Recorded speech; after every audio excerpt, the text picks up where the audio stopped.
فات اكتر من شهر وهوك ما قدرش يدي لهالي اي تفسير لحل لغز حركه الكواكب حوالين الشمس. فقد هالي الامل وقرر انه يسيب لندن، ولكن قبل ما يسيب لندن باحث شاب احد الدارسين في جامعه كامبريدج طلب انه يزوره ونصحه انه يدور على عالم شاب في جامعه كامبريدج، عالم رياضيات عبقري حل الغاز كتيره قبل كده متعلقه بنظريات انتشار الضوء. لكن فجاه ابحاث العالم ده اختفت عن الانظار، وهو اختفى عن الانظار. العالم ده اسمه اسحاق نيوتن، وبعد بحث طويل جدا قدر هالي يلاقي مكان اسحاق نيوتن في اوضه ملحقه بجامعه كامبريدج، ودار بينهم حوار كبير جدا. تعالوا نتعرف على الحوار اللي دار بينهم.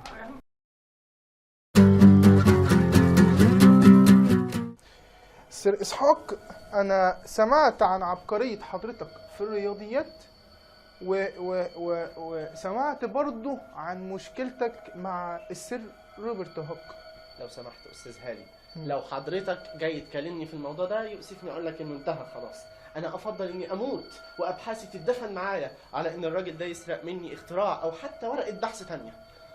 لا حضرتك فهمتني غلط خالص. انا جيت لندن عشان انا بعمل ابحاث عن حركه الاجسام وحركه المذنبات في الفضاء. سير هالي، انا قريت البحث اللي حضرتك نشرته.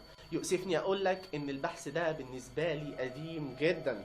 انا حضرتك الاستنتاجات اللي انت وصلت لها ديت انا وصلت لها من اكتر من 5 سنين. انا وصلت لنظريه تحكم حركه الاجسام في الفضاء من خلال تاثير قوى الجاذبيه ما بينهم. 5 سنين يا جدع انت؟ طب عندك اثبات للنظريه دي؟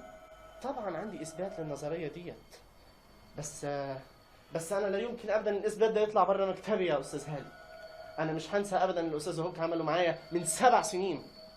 طب انا لو قلت لك اني هعمل كتاب من تأليفك وسوف اتكفل بكل مصاريف هذه عملية نشر. استاذ هالي، انا الشهرة لا يمكن تغريني ابدا. واذا قلت لك انك ليك 40 شلن ذهب. 40 شلن ذهب؟ استاذ هالي، بكره اثبات النظريه هيبقى عندك. كلكم شحاتين.